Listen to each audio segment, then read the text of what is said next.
And we are rolling. Perfect.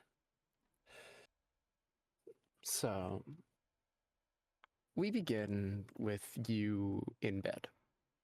The boat repairs are currently underway. As at this point, the method of repairing the boat has been agreed upon. Mm-hmm. Right? It's currently night, and as such, you've had to turn in. There happens to be a crew's quarters, as it were, on the main deck. So you've turned in, as mentioned. As you sleep, you find yourself in what seems to be a void of sorts. Small rocks float about, in a sort of vague semblance of a landscape, as you find yourself standing on what is essentially just a giant boulder.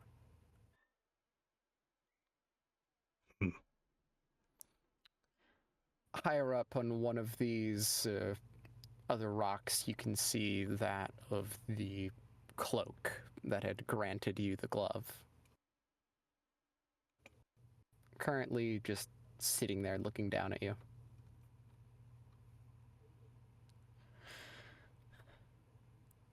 Don't suppose I can help you with something, can I?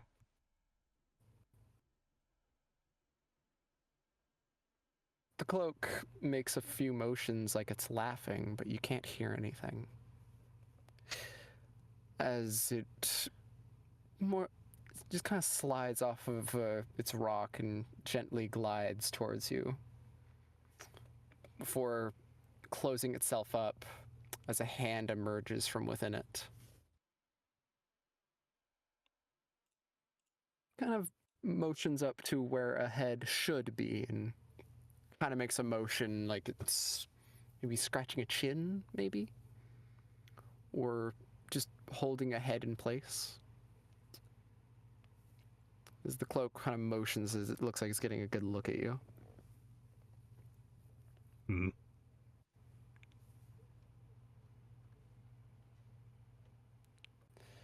As it continues to do this and walk around you, the innards of the cloak looks like it's being filled with some kind of form. As after a moment, almost like emerging from a haze, you see yourself wearing the cloak. Kind of looks you up and down. He smiles. Wow. You are certainly a good look. Good facial features. Sofir kind of smirks. You're not too bad yourself.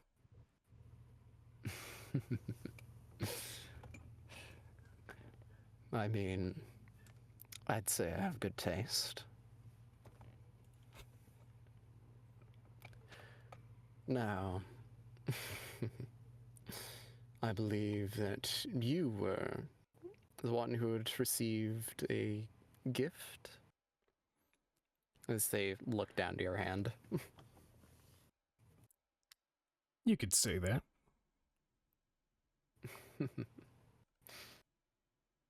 I'd say she has a pretty good grasp on who to find, as they kind of tug on the cloak that they're wearing. The collar kind of shrivels up on itself, as the two little icons of eyes, hide almost.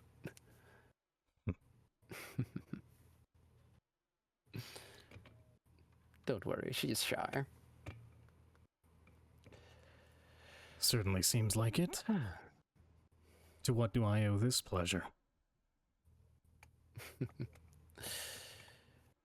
Well, considering what this little thing has seen in you and the fact that you are currently wearing that of my glove, I've come to grant you an offer. See, I have noticed, at least she has noticed, your interactions with a particular blowhard made out of shields. Sofir laughs and kind of rolls his eyes like, you could say I've had dealings with him. Interactions with a coward are never fun. I'm sure you can agree. Everyone has their reasons for acting a certain way. Doesn't mean I'm too happy about it. Well, with someone such as this and things that you clearly have much that you need to do, you know, a girl to look after, a family to avenge, people to take down. I'm here to offer you actual power to deal with such things.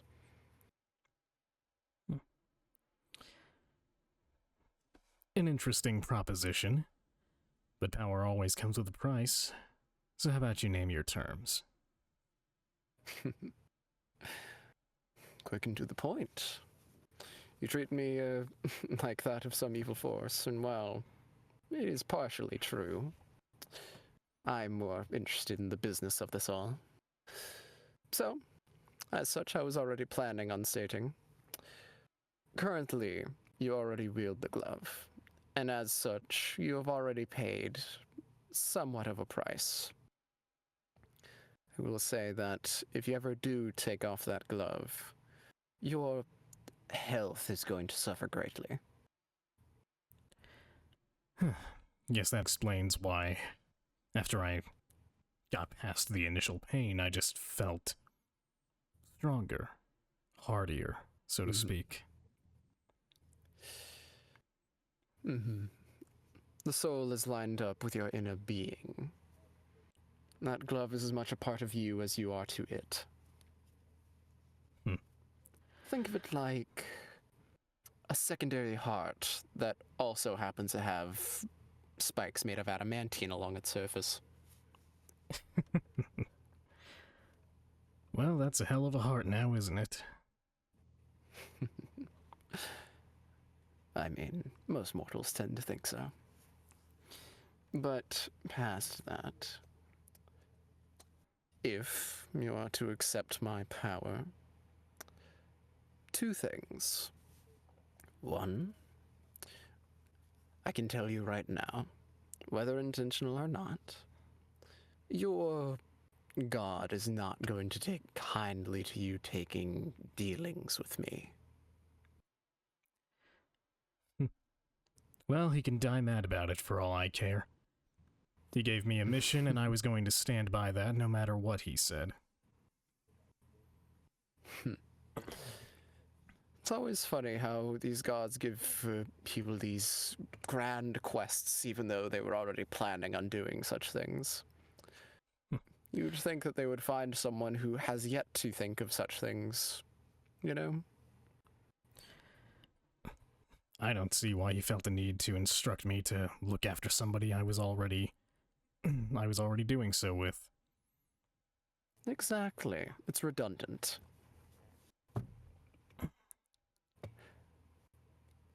I can tell you right now, working for me, if I tell you something redundant, it's to place emphasis. Fair enough. But as such, you would likely need to renounce him, which that might get a little loud. Done deal. I've known him to be quite vocal when betrayed. Well, like I said, he can die mad about it. That he can. And secondly, you are going to pay a minor price to your... They take a minute like they're trying to find the words. Musculature? Well, I wasn't exactly made of what's the word? Steel? Yeah, it wasn't exactly made of steel. Or is that more in line with one's ability to take damage rather than deal it? Sofir says, like, raising a hand to his own chin contemplatively. We'll just go ahead and say I'm not the sharpest. No, that deals with intellect. I was never that strong. We'll say it plain. Whatever way works for you.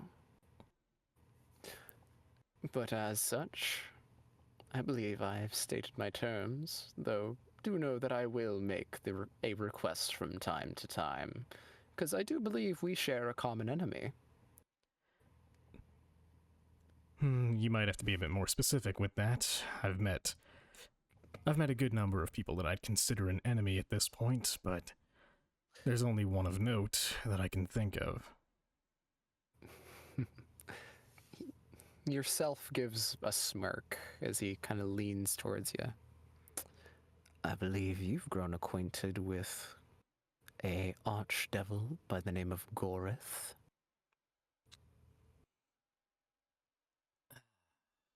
Now that might complicate things. How would you like to eventually be able to take him on yourself? Yeah, I guess we're diving into the complicated end right now, aren't we? Sofir sort of takes a step past his doppelganger and turns on his heel as he walks past. Loath as I am to admit it, that man is definitively Natsu's father, and I would not rob her of that blood relation.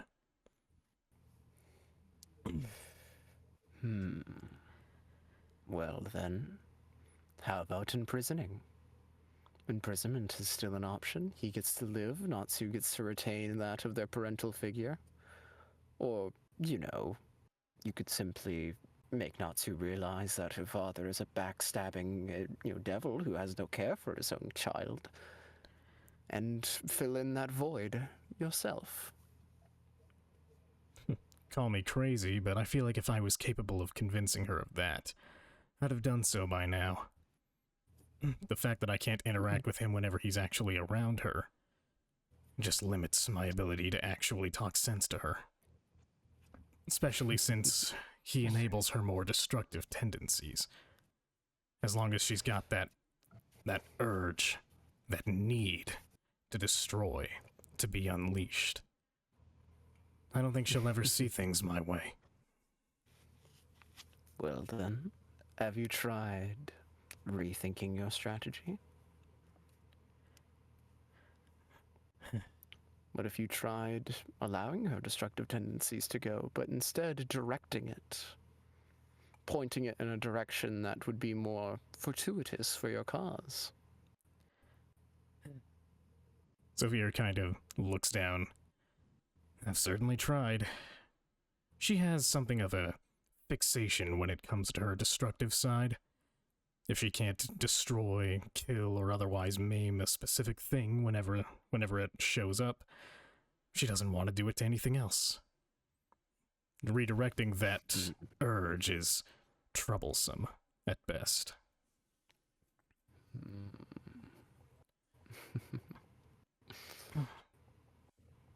A tricky situation you find yourself. I do agree. Tricky situations all around, it seems. While I don't personally like Gorith, I also don't wish him any ill will. It's not as if his interference thus far has caused problems, though that remains to be consistent. He's only shown up a handful of times. And if at all possible, I'd prefer not to imprison him or otherwise mess with him. Putting a strain on Natsu and her relationship with her father will in turn put a strain on us. What a... What would be a good term to describe the situation as if navigating a place of peril?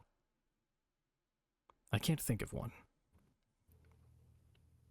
perilous? Well, yes, but I was more meaning, like, the act of navigating a certain area that is filled with something that could be perceived as perilous. Risky, dangerous, disadvantageous? Eh, A labyrinth of sorts? a labyrinth is fitting, I guess. Could be filled with traps. Labyrinthine?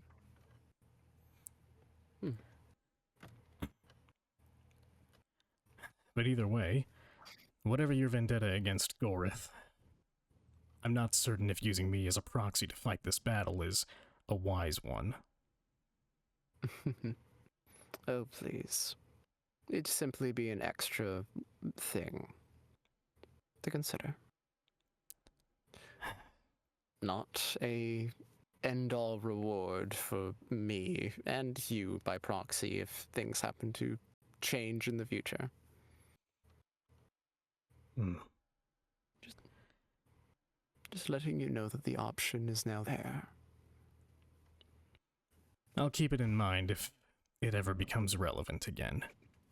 My hope is that I'll never have to fight him, but I also won't hesitate to do so. Lovely. Now, have you, just for an example real quick, because it seems at this point you are quite ready to accept this deal. More or less. So, tell me, Brundon and his magic that he grants you for your continued prayers, subservience. Maybe one of those things. How well has that gone out? How consistent has he been granting you your abilities? Truth be told, they've been relatively consistent. At some point, it just becomes a matter of luck. But I've been able to heal people when they need healing, myself included, I believe. Mm-hmm. And have you been able to do anything besides healing? Not particularly. The one time, well, twice, actually. I was able to cast some flame of a sacred variety, and it worked once, and failed once, so 50-50 on that. Mm-hmm. Was the one time that it worked effective? Did it do its job? I mean, a flame from a god, I mean, that must have completely removed your foe. Well, it was undead, so if it did anything short of that, I'd call it subpar. Well, I mean, most undead don't tend to have a weakness to holy energies, surprisingly. Yeah, I guess not. You'd think that'd be the case, though. You would think, but necromantic energies aren't necessarily dark. It's just the opposite of life. Fair enough. But I'd have no issue giving those powers up in exchange for something a bit more robust.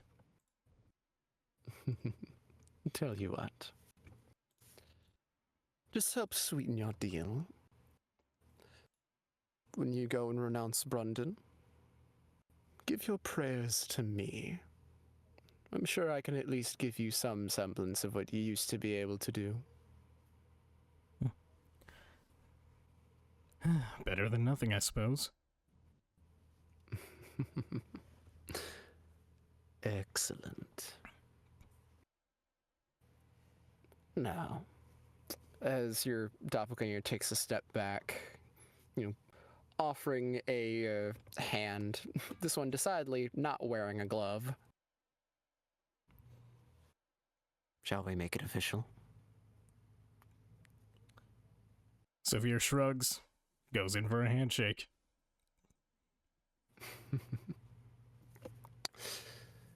Welcome. I'm sure this will be an interesting time for the both of us. as you shake your doppelganger's hand, you can feel something being pulled away from you.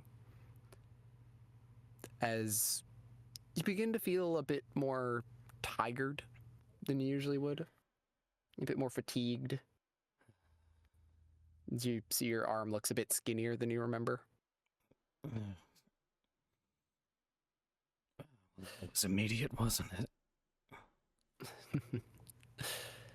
I mean, would you have rather it been gradual? At least now you can get used to it. Fair enough. I need to go back to sleep. Not yet. As your doppelganger takes another step back, as the boulder you're standing on begins to rotate slightly, as what looks like an office door suddenly swings over, with that of just a little name tag sitting on the top labeled Brundon. Looks similar to the large door, like, within the space, but it's closer to, like, an almost modern day, like, cubicle door, if you know what that looks like. Yep. Mm-hmm. You have a deity to go speak to. I think you mean a deity to renounce. Of course. Do recall, you are free to leave his space whenever you wish. You may try to make threats of holding you there until you learn your lesson, but truly he has no power to hold you there. It goes against his nature. Good to know. Sofir begins walking towards the door. Mm-hmm. As you go and walk towards the door, the minute your hand goes upon the handle, you immediately find yourself back within, the stone room. The two chairs set up. The various fields just kind of dotting the ground as a mote of light appears once again. As the various shields start to float up and spiral around, similar to the rings of a biblically accurate angel. As the mote of light suddenly speaks. You're not supposed to be here. How did you enter this place? I received no warning. Yeah, you didn't. And you're not going to either. Just like you're not going to be receiving a number of things from me anymore. There's a moment in which Brundon's wheels begin to turn a bit faster. They kind of constrict slightly. Your tone carries defiance. What do you mean? Sofir says nothing and slowly raises his hand with the glove. The wheels suddenly stop, expanding slightly as the mote of light glows a bit brighter. You are being deceived. You do not understand the forces that are currently at play. And you don't understand how many times I've heard those phrases. The wheels slow down as they go back to normal size. As the mote of light gets a little dimmer. Son, your path has been tainted. Do you even know who I am?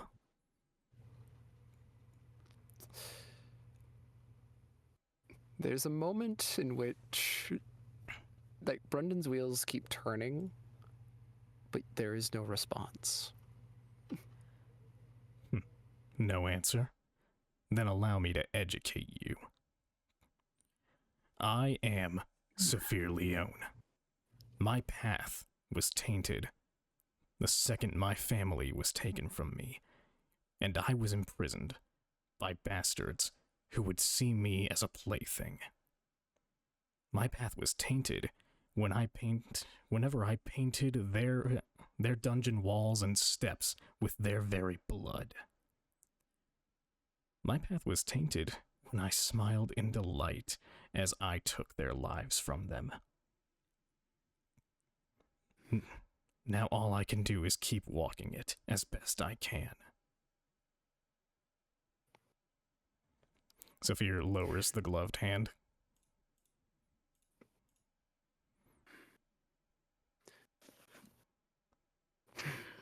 Son, it appears that something has led you astray. Something that is feeding into your thirst for vengeance. Oh, I had given you a chance to walk a new path. You saw it yourself. A chance to change, to be better. you know, You're not like them. I came to something of a realization. I don't need your power to be better. In fact, he points at the glove. I don't even need this thing to be better. I can do that all on my own, and I will. This is just a more convenient tool for me. The wheels almost recoil at your comments, as they almost get thrown out of alignment before they recenter themselves. You're not thinking clearly. You do not understand the forces at play, child. What you're up against. The threats that threaten you and your friends and that girl. You have no idea. You're being used. Open your eyes. We all use each other at the end of the day, Brundon. I was used by people to execute other people, and I in turn used others for my own ends. This is just another instance of that.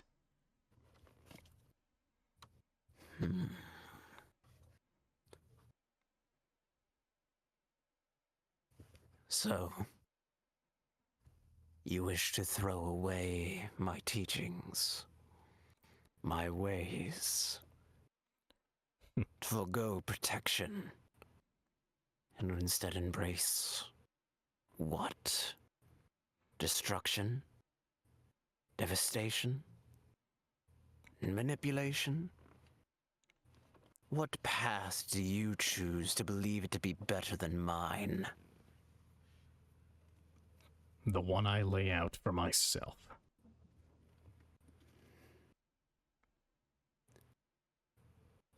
You are a fool, Sofir Leon. You do not understand. Maybe I Just am. don't understand. Maybe I am a fool. Maybe I'm disappointing a lot of people by making this choice. Maybe the two people I care about the most. But that'll be for them to judge when I see them again. If I see them again. But for the time you know being... that if you walk this road, there's no going back, Sofir. Then nothing's changed for me. The price you pay will be heavy, Sofir. Maybe not now.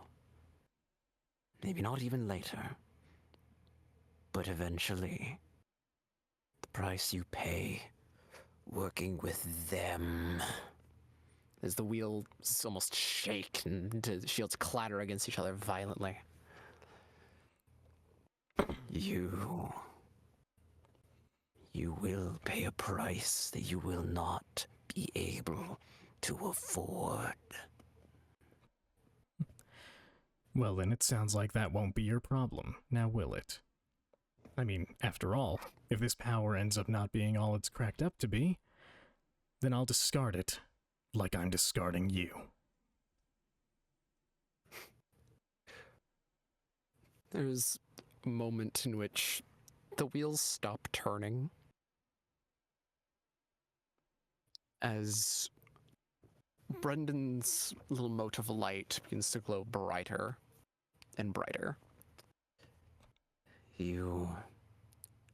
I give you one more chance to understand that you are following an incorrect path. You may think you know what is best, but you do not know what lies ahead, what wishes to bring harm to you and the realm as a whole. You happen to be a wonderful, incredible man.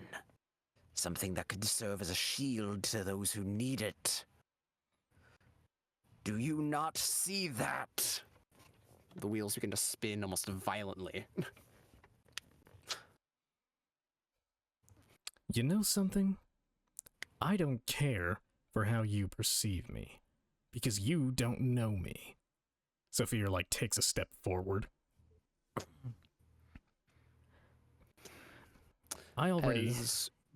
Oh, go ahead. I already tried walking the straight and narrow once upon a time. And this, he, gestures around himself and at the glove, is precisely where that path has led me. Sometimes good men have to do evil things for the world to be set straight.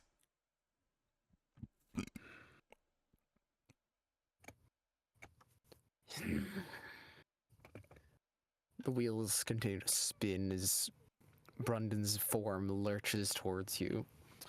Your face just inches away from the violently spinning shields around its being.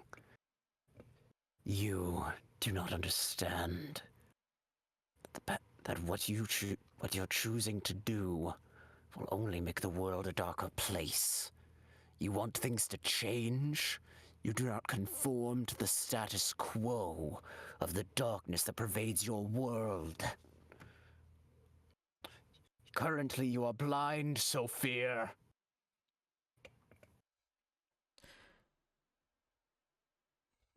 An interesting the wheels begin perspective. to slow down. An interesting perspective, but nothing I haven't heard before.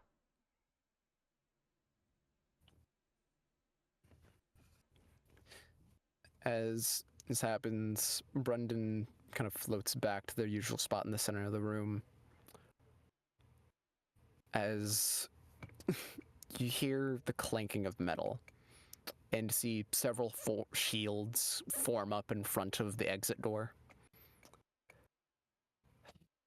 If you are like this, then I must keep you here to protect you from yourself.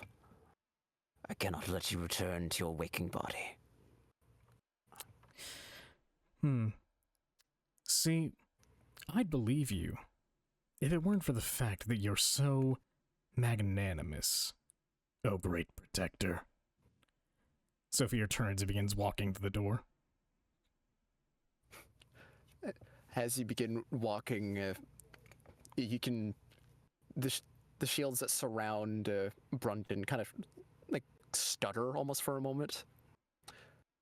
Like a gear that suddenly slipped for a moment before getting back into rotation. Yeah.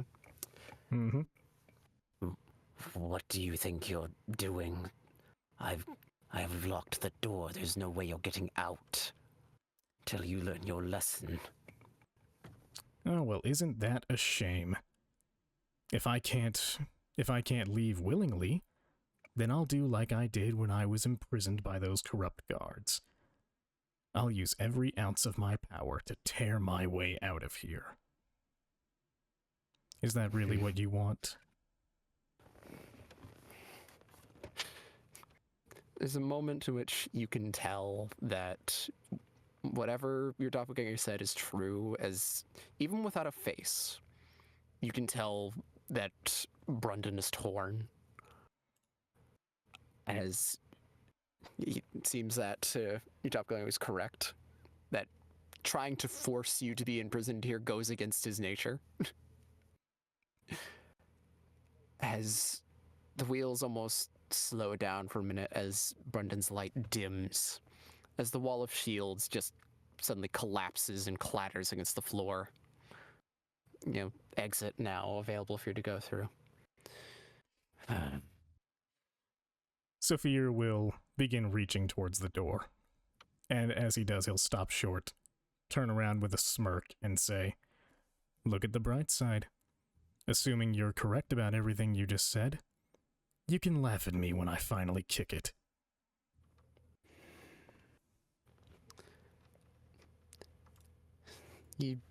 Brendan does not resume spinning normally as the wheel of shields starts just floating to the ground as the wheels dissipate and just turn back into normal shields.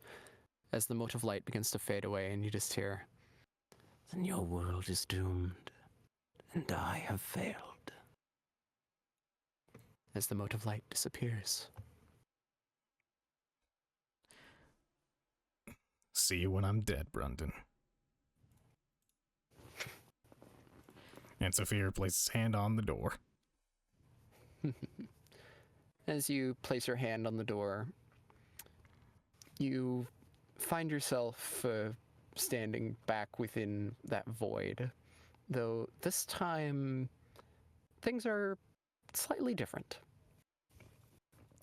Now there's significantly more rocks in the space, and there are things floating around here that look vaguely familiar. You see that of a small doll floating through the space. You see a dagger. You see a familiar set of keys. You see another familiar set of keys stained with blood. Looks like the keys to a cell of some kind, maybe. You see pieces of wood. You see brickwork floating around, also stained with blood. As you see your doppelganger standing off on an edge of the boulder, currently just looking out across the space as they notice you. "Oh, welcome back." Now that wasn't so hard. I imagine. Brendan, despite his power and bravado, is quite a pushover. You were certainly right about him not being able to hold me there. He can try and make the excuse of protecting you all he wants, but he has issues going against people's will.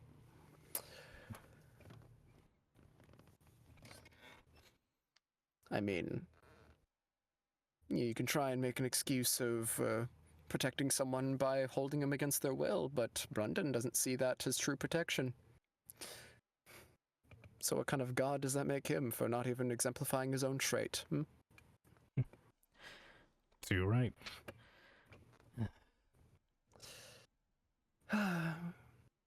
He is a failed deity. Regardless, however, enjoying the changes tends to happen as I lock in on a new form. Sofir kind of like is stretching his arms, just trying to, work them out a little bit. Like, it'll take some getting used to, but I don't think I'll see too much change from how I normally perform. Well, I wasn't quite speaking about that, as he motions to yourself. I was speaking more about the space you find yourself in, as he motions to the void around you. The bits of planks and boards and the few little familiar knickknacks floating about. I mean, it's familiar enough scenery. Didn't think I would ever be back here. In time, it will be increasingly familiar. A room will be built, pathways will be made.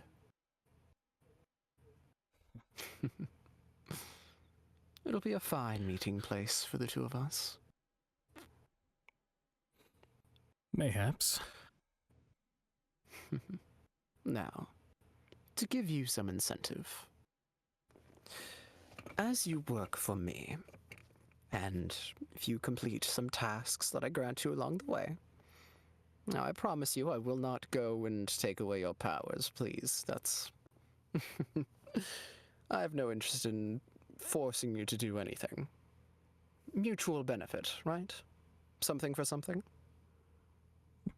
Seems fair to me. Mm-hmm. You complete some tasks from me as I go and request them. I give you more things for you to do, whatever you wish.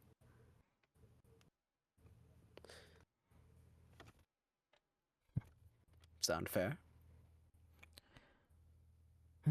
As long as you don't have me in direct conflict with Gorith or anything like that, you can pretty much count on me. I'll try to avoid anything involving Gorith, though I cannot say that he himself may not try and stop you if he ever realizes that you're doing stuff for me. I'm pretty sure I just exchanged barbs with a god. Can't see much difference with an archdevil. Well, unlike Brunton, Gorith isn't above actually harming people or getting other people to do such things. Brunton is soft and a pushover. He likes to protect people, but he can't willingly bring himself to do harm. Gorith is not like that. Oh, I understand as much. That's why I feel if I carry on as I normally am, then he'll have no reason to act against me. Best to make him believe that you've denied our exchange. If anything, just to assist you, because I do believe that a certain somebody is quite upset, using a little bit of chronomancy. After this, I'm going to send you backwards in time a bit. And I'm going to allow you to remove the glove. Just allow you to toss it away, whatever you wish, to go and please that little girl that seems so upset with you. But as such, you are going to have a difficult time for a bit until this night happens, in which I will give you your glove back. I see. Sound good? Fair enough, fair enough. Though I'm certain I could convince her to simply accept that the glove is mine to wield as I see fit. Oh, if you truly think so, then pardon me. No price needed. We'll consider your course of action a last resort in the event I can't talk her down. Very well. I wish you luck in repairing your relations with the girl. But as such, I should probably discuss with you your first objective for me, right? Might be a good start. Well, for introductions, your doppelganger gives a bow as the cloak they wear similarly gives a bow around them. Just part of the cloak comes up, another part billows out, kind of continuing the bowing shape. I am the one of many faces, though some others tend to shorten my name to just be Manny.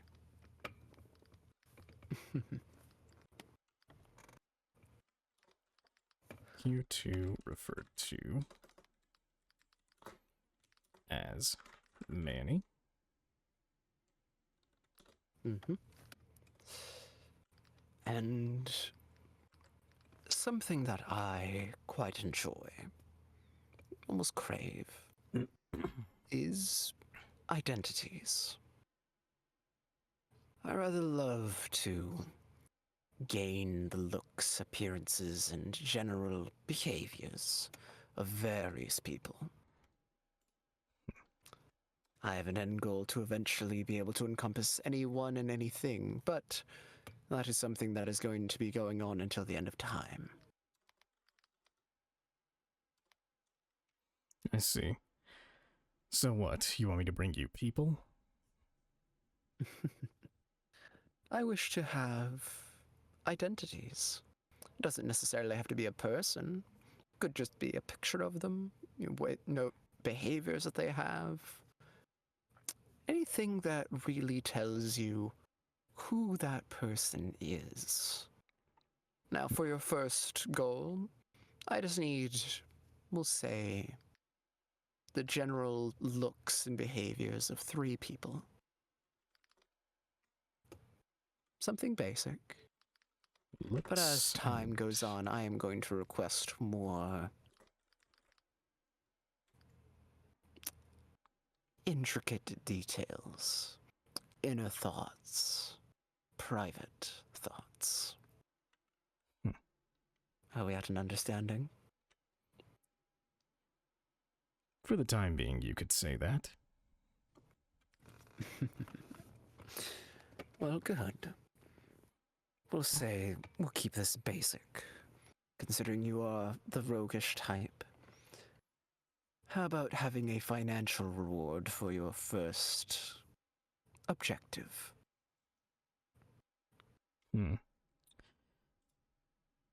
Finances would be appreciated, but not necessary, if you can think of another reward. Another reward. They ponder for a minute. Kind of going and, like, looking to you for a moment. Like, before I do that, what expressions and looks do you give when you ponder? I prefer to practice, especially when those are willing to give it up.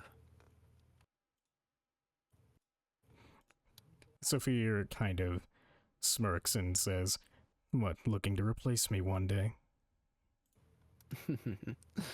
No. Less to replace, more to be as well.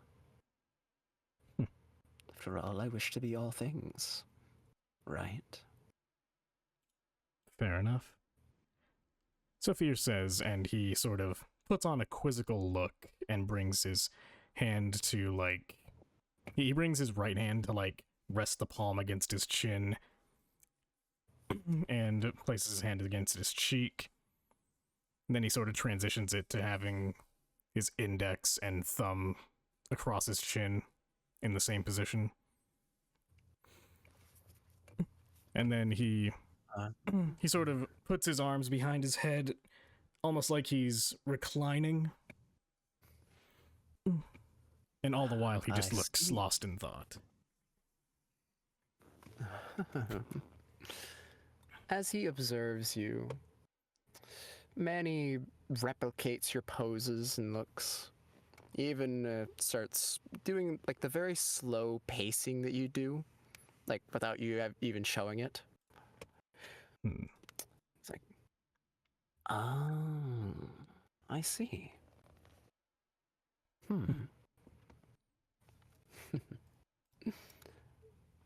Why, thank you.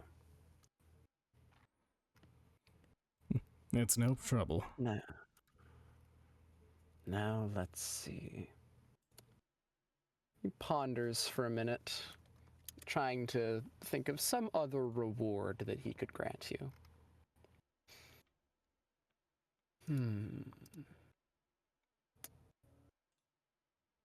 It's hard to remember what you mortals enjoy nowadays, besides just money.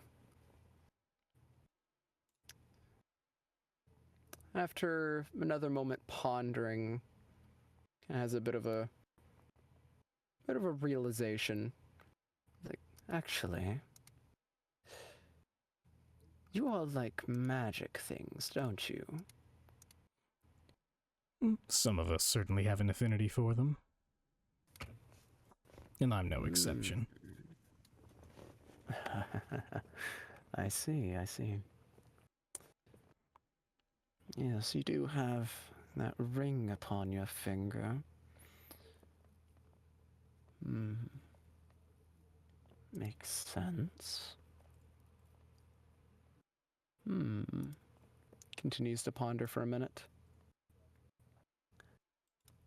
How about I give you some kind of magic thing? I'm sure there's plenty that I could give you. As am I.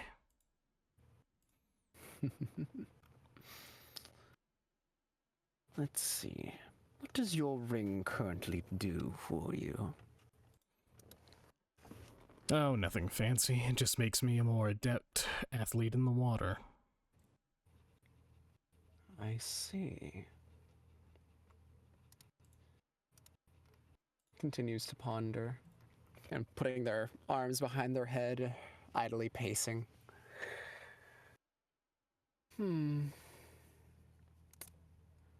so many options that I could grant you. How about I grant you something abstract, something strange? Well, now you just have my interest.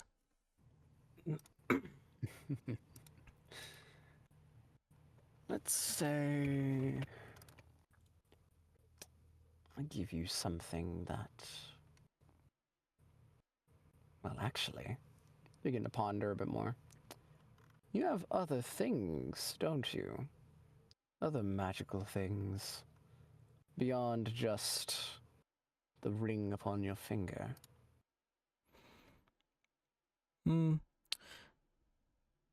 Well, I mean,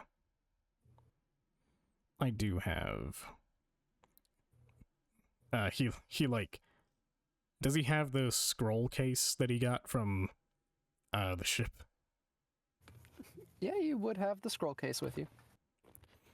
I do have this, though I've not looked inside it yet.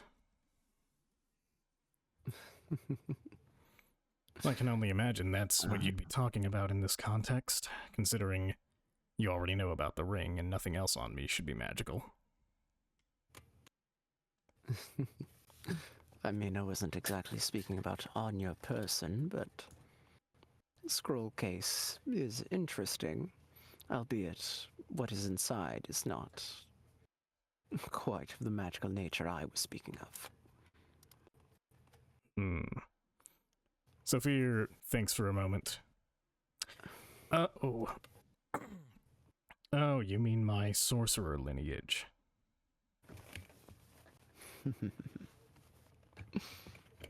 They give a grin. Yeah, I don't know how I didn't think of that first.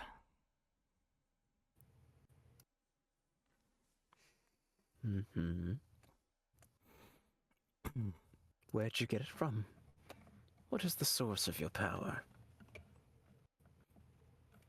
Sofir kind of raises his hand, his non-gloved hand specifically, towards his scarf, and just says, "My mother. This power was hers, and now it's mine."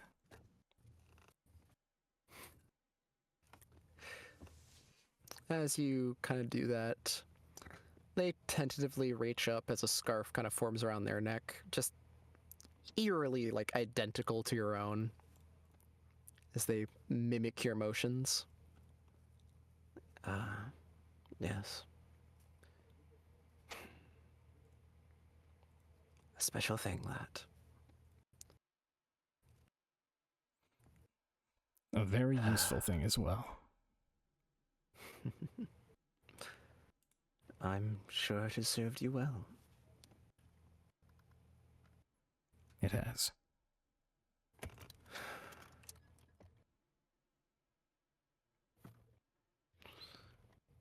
Okay. Well, if that is the case, I could give you a small weapon of sorts, then. I know what I could give you. That would work. I have a wand I've been holding onto. A little basic, but should work well in your endeavors, considering the amount of forces you've come up against. Interesting enough. I suppose I'll find out more once I accomplish your task. I mean, you enjoy casting magic missile, don't you? It's certainly among my favorites. The wand I plan on giving you will help. Oh, and before I forget, Kind of offer you a closed hand and open it up as there is a small ring. Not a ring. There's a small earring in it. best you put this on for your quest. Very well. It will simply let you know when you've got enough information. If you're trying to grab people's identities for me.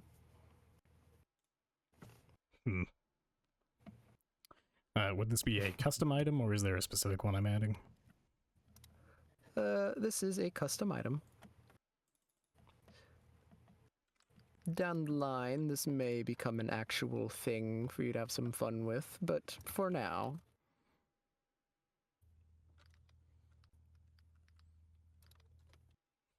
The earring of Manny.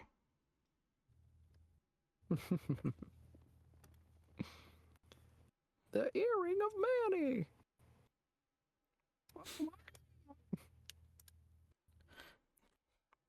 How many earring of Manny? The earring of Manny. Dun dun dun dun dun dun. But alright. Okay, I will just add that.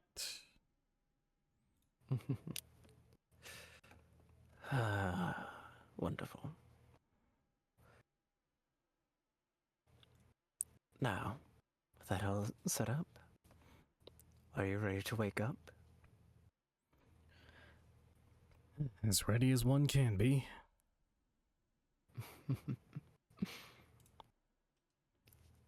Then...